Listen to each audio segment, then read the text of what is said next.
Hello everyone, this is Python's Extreme here for another video for you.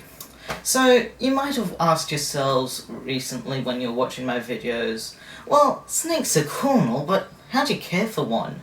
Well, today's video is going to explore how people who care for snakes care for their snakes in particular. Now, be warned, you will still have to do research after watching this video. This just doesn't get into all the nitty-gritty details. It just tells you generically what snake keepers have to do. So I hope you enjoy this video. Now let's get into it.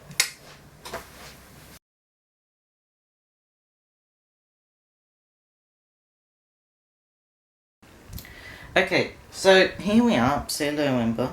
Don't be camera shy. Okay, so now we have his little house here. Alright, so let's just talk about this. I got this from Big W, Woolworths or Coles. And it's perfect for him. But be aware, like I said in the intro, that you will need to do some research into the starting size. And when you upgrade them to a bigger house, you will have to do research into that yet again. But this is great for him. It's the perfect size. Yeah, it's the perfect size. Now you may have seen these little holes here. Now what these are for are to help him breathe. If you've ever caught a lizard or bugs in general, you know that your parents will tell you that you need to leave it just a little bit ajar so they can breathe.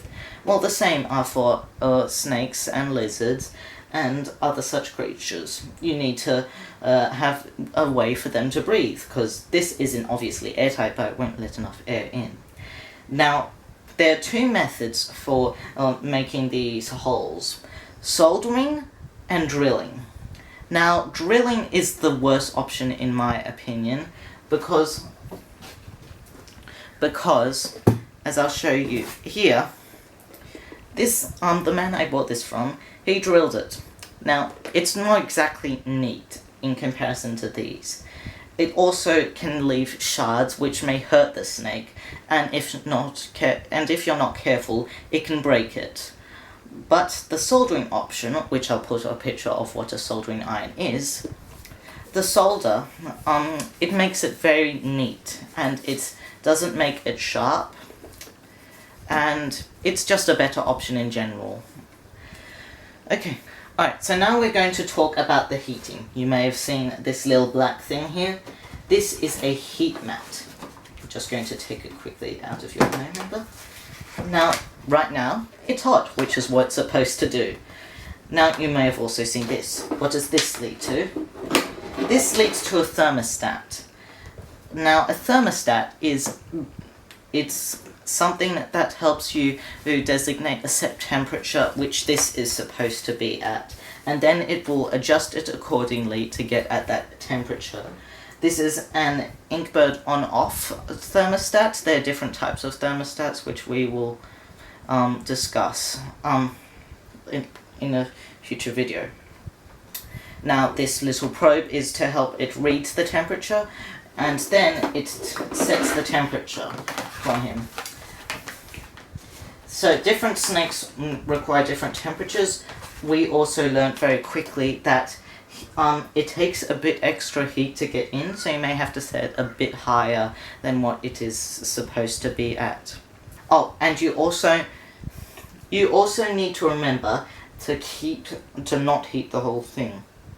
Sorry, little guy, not supposed to be down there. I'm just playing around. Okay, sorry, we had some technical difficulties. So you need to divide your tank up into thirds. 1/3, 2/3, 3/3. You dedicate 2/3 of the space to non-heated activities. Then you will generally put the hide on top of the third, and that is what happens, because you don't want his water to become heated. You want to go back in? Now we're going to talk about feeding. So This is a mouse. Now, I'm honestly surprised at how many people ask what they eat. Now, there's, depending on the snake that you plan on getting, there's going to be multiple different mice sizing and rat sizing. A big snake will eat a rat, and a snake like Ember, when he's fully grown, will eat an adult mouse. Now there's 5 different sizes of mice for him that a python are most likely to eat. You're going to start with the pink mouse, and they're literally what they sound like. They are the size of your pinky finger. Then you're going to go up in size to the fuzzy, then the hopper, wiener, and adult mouse. He is currently on the hopper mouse, but he's soon to go on to the wiener.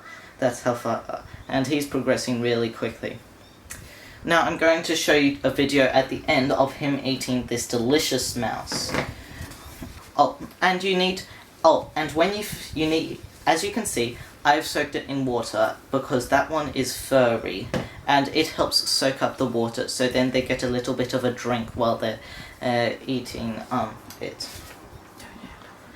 Now, you also need to remember not to handle them 24 hours after feeding, because then they'll regurgitate the mouse, and then it's just not nasty. I personally haven't had this experience with this little angel, but I know other people who have had that experience. You also need to remember to use tongs, because he will bite you. Now we're going to talk about the aftermath of that mouse when he poos. So, as you can see, I have a lovely piece of paper towel here on the floor. Now, this is actually a really good option for bedding because it soaks it all up really well. And if it's just a tiny pellet like most poos are going to be, you can just take it up and change the water and then put him back in, and he's going to be like nothing happened. But remember, sometimes it's slobbery, and you do not want to be in the house when that happens. It's really nasty, but you have to clean it up eventually. But the air poos are better than cats and dogs. Now, and before we go on to the next topic, I must remind you that if it's sloppy, it can get into the corners, so use a cotton bud, because they're really good for just getting it all out with minimal mess. Now we're going to talk about enrichment. I would suggest personally that you hold him daily except after you've fed him, because that will let him get used to you. But you have to be prepared, if you buy a baby snake, that they are going to bite you regularly. This little angel has only bitten me once so far, but others I know will not be so lucky and have not been so lucky. But it's just going to feel like a pinprick, and they won't hold on forever. And you also need to remember that holding them at night is when they are most active. So it's going to be good for them if you hold them at night. Now on to the next topic, his other enrichment. His caves and hides and etc. So this right here is a fake cave. I'll just move the mouse so you can see it better. This is a fake cave. Inside is hollowed out. You can buy this generally from pet stores. This one I think is good quality because sometimes it would actually heat up, so he could lie on top and just soak up the warmth through there. Now you may also notice that I am using paper towel rolls. Now these are the rolls that these came from. I think they're good because you get 2 for 1 deal. He gets bedding and he also gets another hide. They're also really cute it's also really cute to see him curl up into a ball in these. Alright, so on to water. As you can see, I have a little water bowl right here, and it's not exactly full of a lot of water, as you can see. It's probably like a guinea pig bowl. You can also buy these from a pet store near you.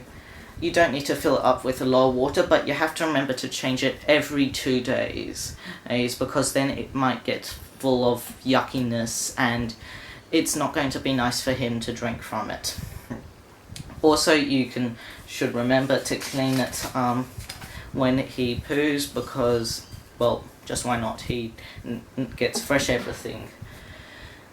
And that's all we have for today.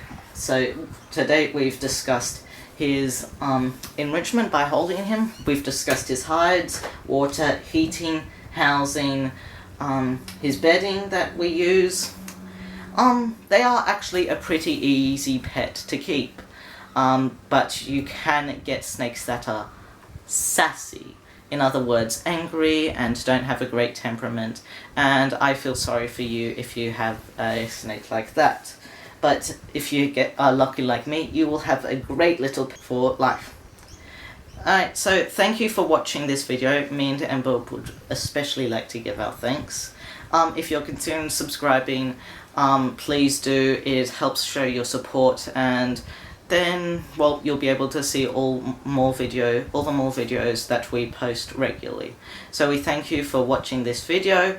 From me and Amber, lots of love. Bye.